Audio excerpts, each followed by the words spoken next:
the government has approved production link incentive scheme for auto industry,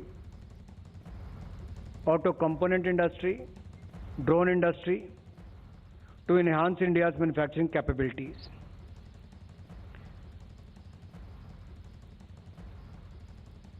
और इस योजना में कुल मिलाकर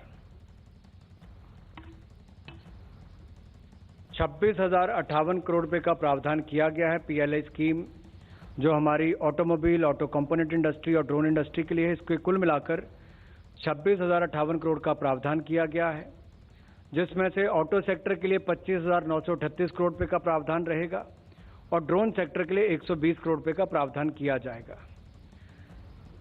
इस योजना से देश में एडवांस ऑटोमोबाइल व्हीकल्स और ऑटो कंपोनेंट्स और ड्रोन मैन्युफैक्चरिंग को काफ़ी निर्माण करने में बल मिलेगा और इन क्षेत्रों में चैंपियन इंडस्ट्रीज को विकसित करने का मार्ग भी प्रशस्त होगा।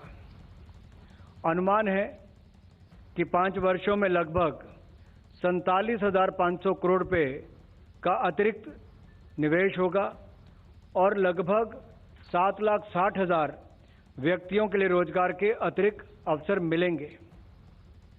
इसके अलावा भी जैसा मैंने कहा कि इंसेंटिव 26,058 करोड़ रुपए के अगले 5 वर्षों तक रहेंगे।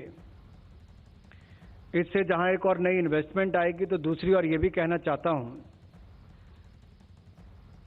कि जो पहले की हमने पीएलआई मैन्युफैक्चरिंग स्कीम्स को देखें, पीएलआई स्कीम्स को देखें, उसमें मोबाइल फोन्स पर, मेडिकल डिवाइसेस पर, एपीआई पर, इनको पहले 2020 में अनुमोदित किया गया था और उसके उपरांत 2020 के बाद 10 और चयनित सेक्टर्स के लिए पीएलआई स्कीम्स को इन प्रिंसिपल मंजूरी दी गई थी।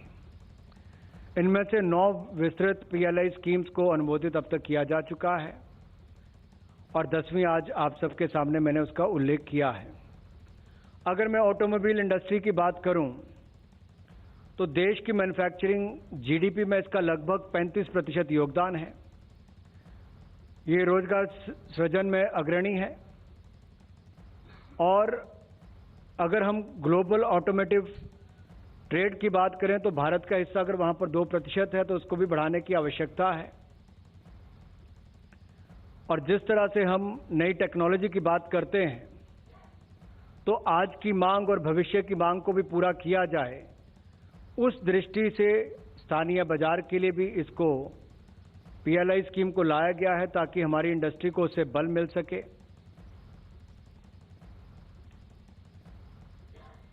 इस परिप्रेक्ष्य में पीएलआई स्कीम में जो एडवांस ऑटोमोटिव टेक्नोलॉजी को इंसेंटिव किया जाना जो इसमें प्रस्तावित है, वो इसलिए भी है कि भारत ऑटोमोबाइल सेक्टर में ग्लोबल प्लेयर बन सके और जो लेटेस्ट टेक्नोलॉजीज दुनिया भर में है उसका भी हम उपयोग कर सकें। आज जितने ऑटो कंपोनेंट विदेश से आते भी हैं, उसका भी निर्माण देश में हो। आत्मनिर्भर भारत और मेक इन इंडिया को बल देने की जब हम बात करते हैं तो उसमें इसका लाभ मिलेगा।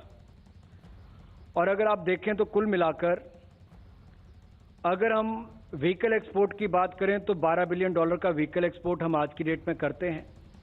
कंपोनेंट एक्सपोर्ट हम $15 बिलियन का करते हैं, लेकिन कंपोनेंट इंपोर्ट जो है $17 बिलियन का करते हैं।